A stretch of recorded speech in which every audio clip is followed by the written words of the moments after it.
Cliff Burton's final days, the untold story behind Metallica's greatest loss.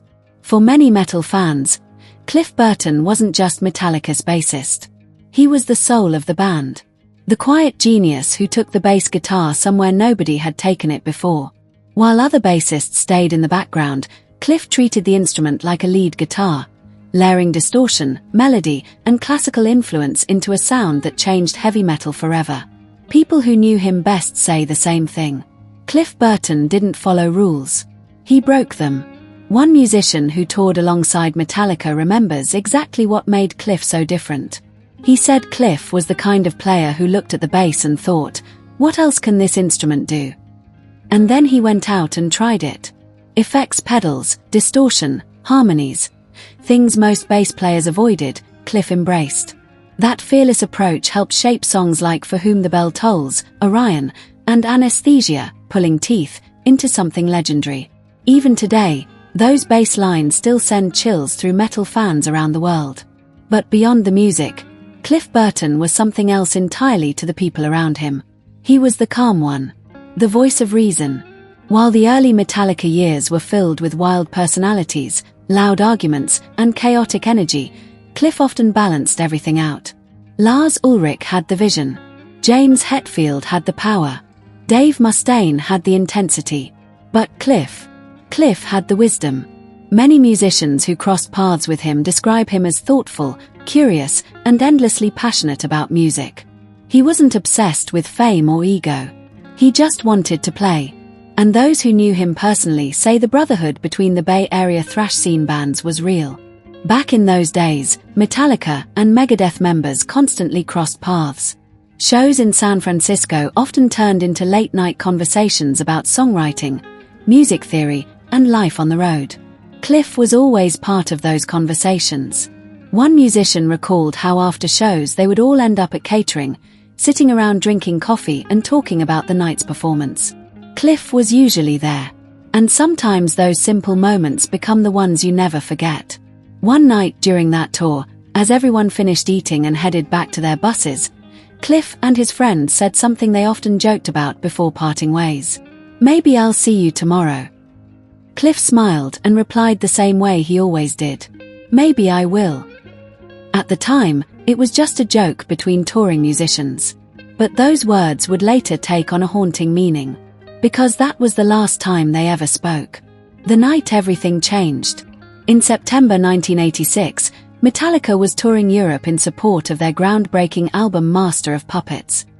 The band was on a bus traveling through Sweden when tragedy struck.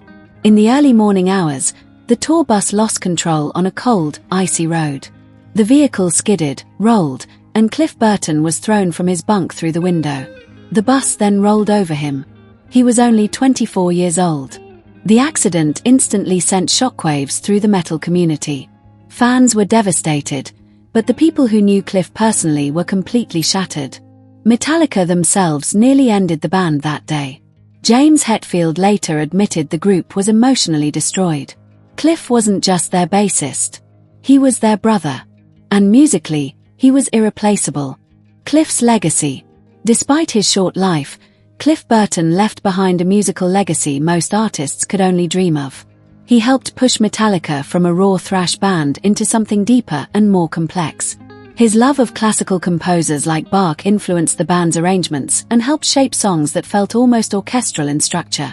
Without Cliff Burton, albums like Ride the Lightning and Master of Puppets may have sounded very different.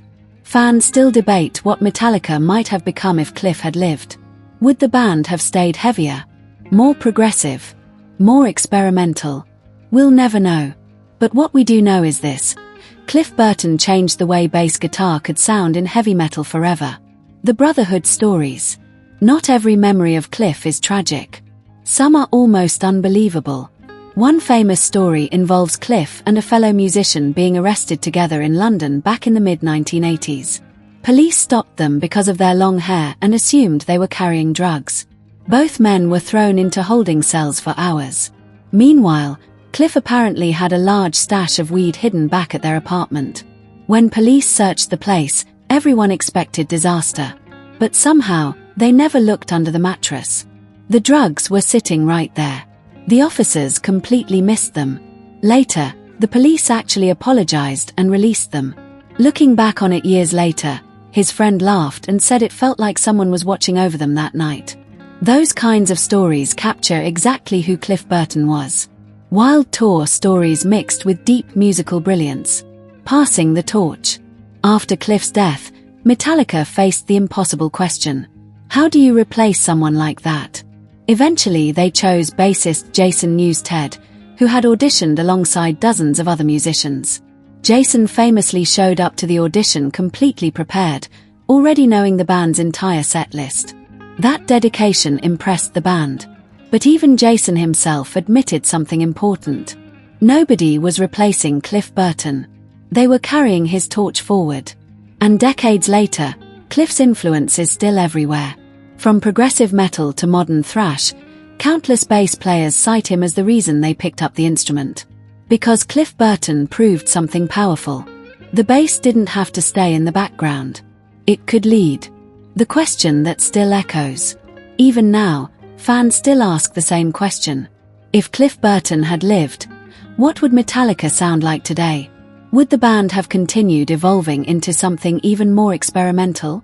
Would Cliff have written more legendary bass pieces like Orion? Or would he have pushed the entire genre in a different direction? No one can answer that. But one thing is certain. Cliff Burton may have left this world too soon, but his music never did.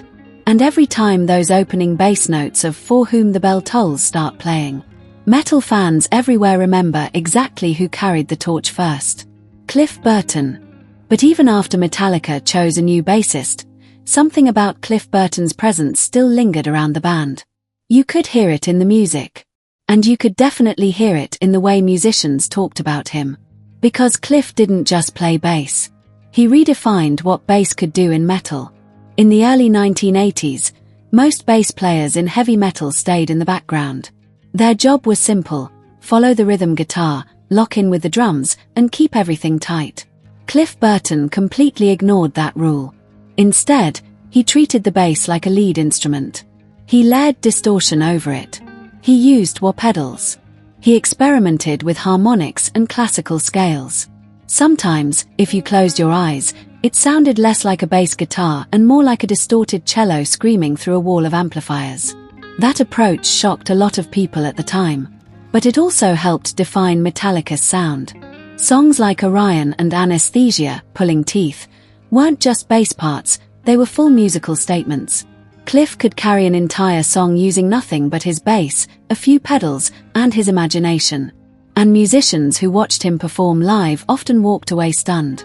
One bassist later said that when he first saw Cliff play, he couldn't even figure out what instrument he was looking at.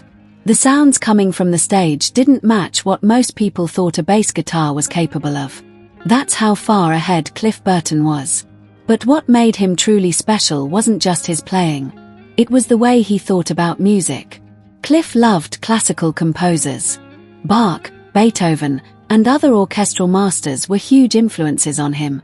While many metal musicians were studying riffs and guitar solos, Cliff was studying composition. He thought about music in layers.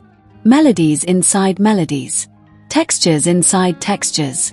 That mindset quietly shaped Metallica's songwriting during their early years. It pushed the band beyond simple thrash metal and into something much bigger, something almost cinematic. And even the band members themselves admit that Cliff helped guide that direction. James Hetfield once said that Cliff introduced the band to ideas they had never considered before. New chord structures. New harmonies. New musical possibilities. Without Cliff Burton, Metallica may have remained just another fast thrash band in the underground scene. With him, they became something far more powerful. The Brotherhood of the Bay Area. Before Metallica conquered the world, they were part of something much smaller. The Bay Area thrash metal scene. In those early days, bands like Metallica, Megadeth, Exodus, and others all crossed paths constantly. They played the same clubs, shared rehearsal spaces, and sometimes even shared gear. It was chaotic. It was loud. And it was incredibly creative. Cliff Burton fit perfectly into that environment. He wasn't arrogant about his talent. He wasn't trying to outshine anyone. Instead, he treated other musicians like brothers. One guitarist who spent time around Cliff remembers how he would show up to local shows just to support other bands. Lars Ulrich would sometimes show up. James Hetfield occasionally dropped by. But Cliff was there a lot. He loved being around musicians. Loved talking about music theory, songwriting, and strange experimental ideas. Those late-night conversations became part of the culture that shaped thrash metal itself. And that's why so many musicians from that era still talk about Cliff with such deep respect. Because he wasn't just a member of Metallica. He was one of them. First impressions of Metallica. The early days of Metallica were wild. One musician who met the band during those years remembers walking into a scene that looked more like a punk rock riot than a professional band meeting. James Hetfield had a raw, almost reckless energy. He was loud, intense, and carried a heavy punk attitude. Dave Mustaine, who was still in Metallica at the time, was even more chaotic. On one occasion, he reportedly showed up drunk, chugging vodka and throwing up in the middle of a flea market. Lars Ulrich, on the other hand, seemed different. He was the talker, the planner, the guy with the big vision. Some people even described him as the ringleader of the band. But then there was Cliff Burton. Quiet, observant, almost calm compared to the rest. While the others were thrashing around with wild personalities, Cliff simply watched everything unfold. And when he did speak, people listened. Because Cliff often had something thoughtful to say. That balance between personalities helped create the explosive chemistry Metallica became known for. Lars pushing the vision, James delivering the power, Dave bringing the aggression, and Cliff grounding the whole thing with creativity and intelligence. Together, it created a musical energy that fans had never seen before. The sound that changed metal. One of the most famous examples of Cliff Burton's influence is the opening of For Whom the Bell Tolls. Those haunting notes, slow, heavy, and distorted, sound almost like a guitar. But they aren't. That's Cliff's bass. Using distortion and effects, he created a sound so powerful that many listeners didn't even realize they were hearing a bass guitar. And that moment alone inspired thousands of musicians. Because it shattered the traditional role of bass in heavy music. Suddenly, bass players realized they could step forward instead of staying in the background. They could experiment. They could lead. And that shift helped shape entire generations of metal bands. A torch that never went out. When Metallica eventually brought in Jason Newsted to replace Cliff Burton, everyone understood the situation was impossible. You couldn't replace Cliff. No one could. Jason himself knew that. Instead, he approached the role with humility. He studied the band's songs, memorized their entire setlist, and showed up ready to prove he belonged. But even then, the band members made something clear. Cliff Burton's spirit would always remain part of Metallica. His influence was too powerful to disappear. And in many ways, it never did. Even decades later, Metallica fans still speak about Cliff Burton with a level of respect usually reserved for legendary figures. Because in just 4 years with the band, he helped create music that would shape heavy metal forever. Not many musicians can say that. But Cliff Burton can. And before we come to the end of this video, I just want to take a moment to say a very big thank you to all of you for watching. Your time truly means a lot. In a world where there are thousands of videos you could be watching right now, the fact that you chose to spend a few minutes here with me on Hajara Rama TV is something I truly appreciate. This channel continues to grow because of viewers like you. Every view, every comment, and every bit of support helps this community become stronger. And that's what makes creating these videos so rewarding. If you enjoyed this video, please take a quick moment to like the video, leave a comment below, and share it with your friends or anyone who might enjoy this content.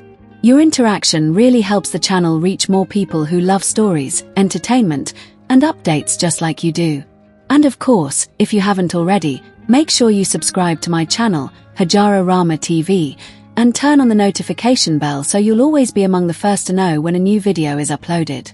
There are many more exciting videos coming your way very soon, and I would love for you to be part of this journey as the channel continues to grow. I also enjoy hearing your thoughts, so feel free to drop your opinions, ideas, or suggestions in the comments section. Your voice matters here, and your feedback helps make Hajararama TV even better. Once again, thank you so much for watching and for being part of this amazing community. Until next time, stay safe, stay informed, stay entertained, and keep watching Hajararama TV.